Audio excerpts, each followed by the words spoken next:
Right, so we're kicking off this first interview for LT Sports TV with none other than Paddy Fitzpatrick, great friend of mine, former trainer and current mentor.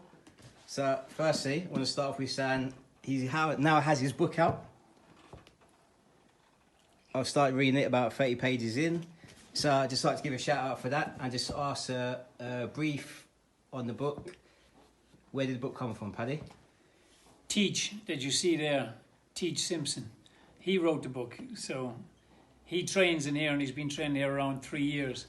And he said to me around, 18 months ago, a little bit over that, he said, I want to write, he writes pieces about boxing already. He's in charge of some schools. And he writes pieces about boxing and how the way that myself or Casper or other coaches coach fighters can benefit teachers on how to approach kids and teach kids.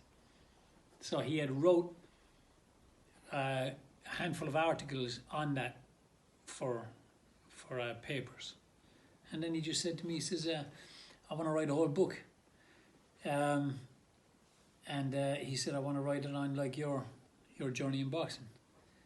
And I thought, okay, no worries. And I just thought he says, listen, it'd be real laid back. I'll just come around, we'll sit down, stick the mic on the table, we'll chat. And then he said, I'll type it together later on. So that's no stress. So he says, all right. And it was left at that. It was kind of, and then he said, of course, we'll try to get it published. Yeah. But that was all on him. So he did everything. He wrote it. I drank poachine and Guinness. Yep. And chatted to him through a microphone for 18 months. Wow. I drank poachine and Guinness while he recorded it. And 18 months later, with around 5 months left to go in it, he came through the door and he said that there was 2 publishers stepped up, and then he got it printed. And that's it. It was just kind of the goal was he wanted to write a book, and let's see if we can get it printed. And he did both things, and I was along for the ride. How was it going back through all the memories? Because I did see a lot of emotion, the initial parts of the book, what I've read so far. Yeah, it's because it started off as just journey through boxing, but then it's up to him because he wrote it where we kind of started from. Yeah. So he started from the very beginning of it. But when you start from the very beginning of it, and there's just a microphone there, and you're not answering just specific questions the whole way through, and don't forget there's poachine and Guinness involved. So then you just start talking, and it's not just when you got into boxing, but what was happening around that time, and so on and so forth. So then, of course, you start addressing everything. Yeah. And that's when, there was certain times, and of course, you start reliving it. I find it quite hard to read like boxing books. Yeah. Film and stuff, much easier. But with the book, it's a lot more than just the boxing. That's what I find, most interesting. So I keep on picking the book back up to carry on reading. That's cool to hear. That's, like you say, that's all down to Teach and how he presented it. He kind of went from here and then fast forwarded 20, 30 years to here and then dropped back here. And I think that's how he presented it. And he was able to take, because there's interviews with James Toney in there, with Lally in there, with Brewster in there, with Vacha, with Blondie, with some fighters I've worked with and that, and he's put them into the book in different ways than just here's the interview. Yeah. So he's done it in a really cool way that I don't like big books. I love reading. I got to be in the mood. If I'm in the mood, like I said, I could pick up a big book, read it straight through, drop it, get another one and go. But then all of a sudden I won't want to read for a year. Yeah. I think the beauty of what he's done there is he's able to make it in almost small segments that you can get up and do a piece, and then you can put it down and go back to it if you want. For me, it's not just Teach, it's you as well. It's your stories, all your input. So both of you, I think you've, so far from what I read, you've both done a fantastic job. Him, how he's put it across, but your stories, I highly recommend it. Amazon, you can get it on.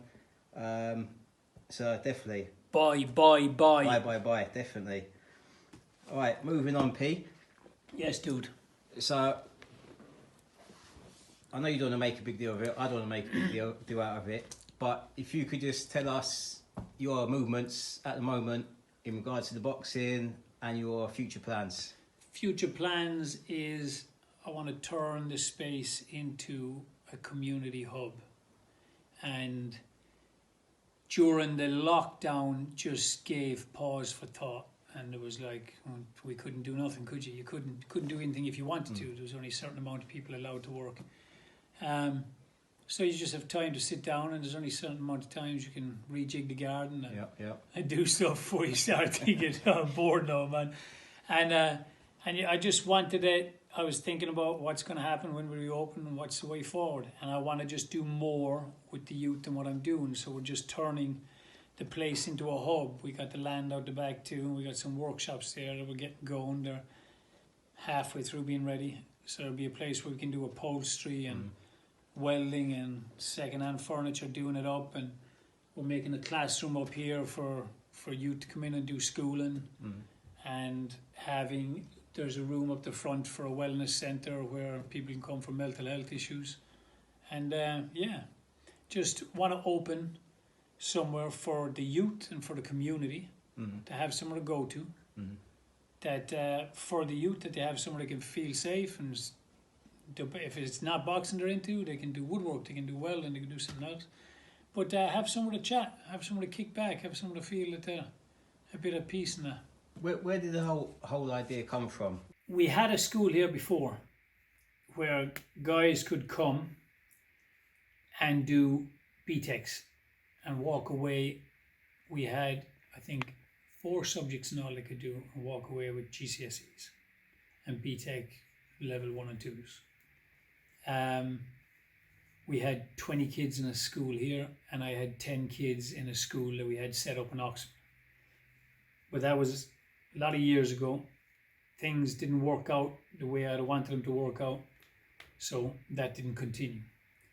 But the need for it hasn't gone away. There's loads of kids that just don't get on in mainstream education. Yeah. Or miseducation. Yeah. And there's just a lot of kids that just connect better with physical things and doing things. There's a whole heap of our youth, man, just lost. So to have somewhere that they can come and chill and be cool, but then pick up those GCSEs, because you need them. You're moving forward, you need them to secure something. Or you don't need them, but they're definitely frowned upon if you don't have them. Yeah. And if you do have them, it's easier to get in a position, then you can prove your worth. But just somewhere to have like that. I think that the whole thing with the COVID and that gave me more time to kind of reflect. All right, when I get going again, I wasn't going to come out of this the same way as I went into it. Yeah. That would have mean that the 3 or 4 months in lockdown were wasted because I just stalled. Yeah, brilliant. No point. Yeah. So I was determined that when you come out the other end, you got to come out. You're going to be behind financially because no one can earn for 4 months. Yeah, unless you're Bezos or one of them, but don't cats. Amazon. But you so you're going to take hits. But if you take hits in the obvious way that everyone's taking hits, and then you still come out the other end, no more move forward, you just wasted 4 months. You just sat there and got stale. Yeah. So I just wanted to do something that I could say and feel and know that I come out the other side further and ahead than when we went into it. And it was the perfect time to kind of think, okay, well, am I happy now to come out the same way? No. Well, if you're not happy to come out the same way, where do I want to be then in a year, and 2 year, and 3 year? Yeah. And then where will my youth that's in here, like Duke started off, never put gloves on before, and Natty, and little Chubbsy, and they've been here 11, 12 years, and they've come right through the amateurs into the pros. But now I have other youth coming through, 14, 15, 16, 17. And I'm thinking, well, another 5 years from there moved on, what's going to happen? Yeah. And at the moment, it's hit and miss from a point that It's a great place to be for a good vibe. Mm. Everyone here has each other's back. Everyone here is struggling with something, even if it's not obvious. Yeah. It's something. Yeah. And they're all still willing to have each other's back. But how can we get it further that we can go beyond just having each other's back, and then you can get something that will help you move forward as well. Yeah. So with the youth that's getting their GCSEs now, with other guys 18, 19, 20 and all that. Mm. Some of the mental health issues with all ages. Yeah. But the older ones can get some qualifications to help them move forward. If we can keep the standard of reliability and eagerness and good character coming out, the qualifications in the Swindon area won't matter as much as the fact that people go, oh, if they're coming from there, you know that they'll have this, this and this. Yeah. So it's just kind of a little shelter, a hub for all of us. Yeah. Have a bit of fun and grow with it. I think it's a brilliant idea, and I think you do very well with it, because I think back to when I was at school, I could never sit there and concentrate on schoolwork, pen to paper. It was never my thing. Yeah. So I left school with no GCSEs. None of the teachers really picked up on, I was good with my hands. I was good with sport. Right. It never really held me back because I had people around me to push me in certain directions. Yeah. So I was never really lacking. Yeah.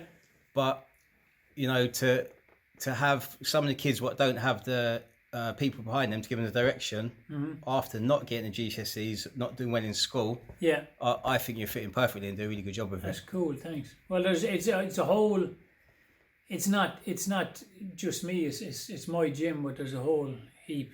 Teach is behind it. Yeah. Lady T Tash is behind it. She done the schooling with me before. And Carol Willis is behind it. There's a whole and seeing the boxes as well. People, yeah, 100%. Do them well. All of the boxers know the direction that I'm going with the school and with everything else, and they're all behind it too. Everyone's behind it, so it's going to work. The community's behind us. 100%. Yeah, man. Yeah.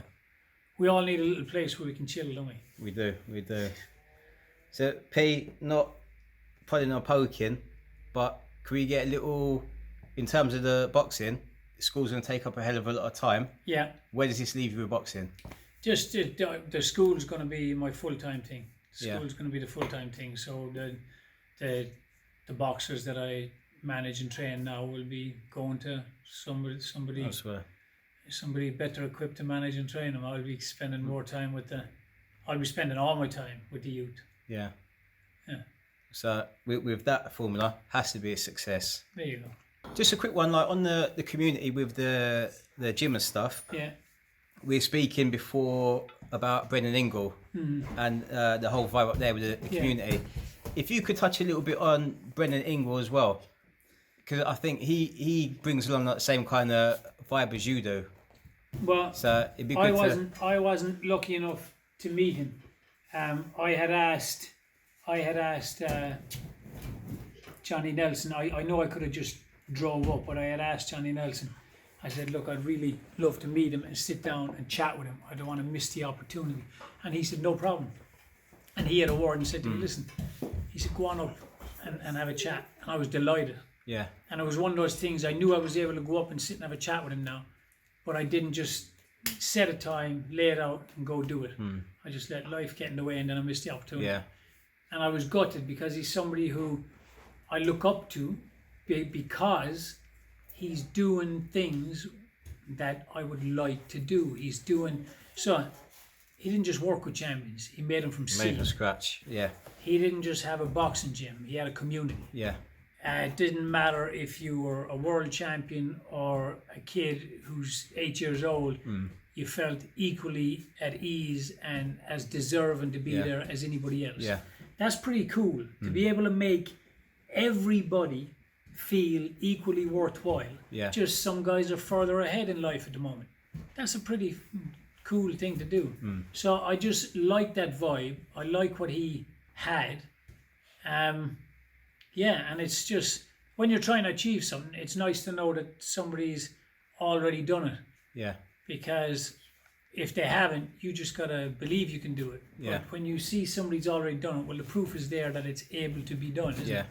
and just to have a nice cool vibe where everyone feels comfortable. That's what we want to do, and somewhere we can all just grow a bit from each other. Yeah, I think he made a massive impact with a lot of them boys, turned them into men, very successful people, and also left a lasting legacy. Which I'm sure. I hope so. The last bit, that's either or. Just to have it, to be able to wake up and come out and have it. Lewis Whippet's brother.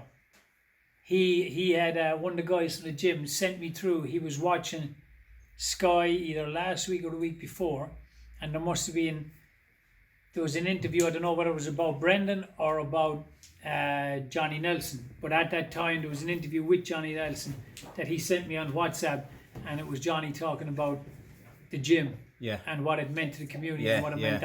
Yeah, it's quite emotional, that one. Right. Yeah. But Lewis sent it through, and he just tagged it underneath, and he goes, "Sound familiar?" So that was pretty cool. From his perspective, he's looking at that thinking we got that in our gym. Yeah. So that was pretty cool. That's like a little rubber stamp that we're going the right way. Brilliant. Oh, it's all good. And that's one of many. Huh? And that's one of many. Yeah, hopefully, man. It's all just we just like good vibes and reggae. Yeah. No colour, no country. Yeah, lovely. Yeah. All right, P. I really appreciate the time you took for the interview, and perfect way to start off was with you. Peace. So I'd just like to say again, friend, old trainer, and always mentor. So I appreciate your time. Thank you very much. Keep smiling. Thank you. Peace, dude. Yeah, man.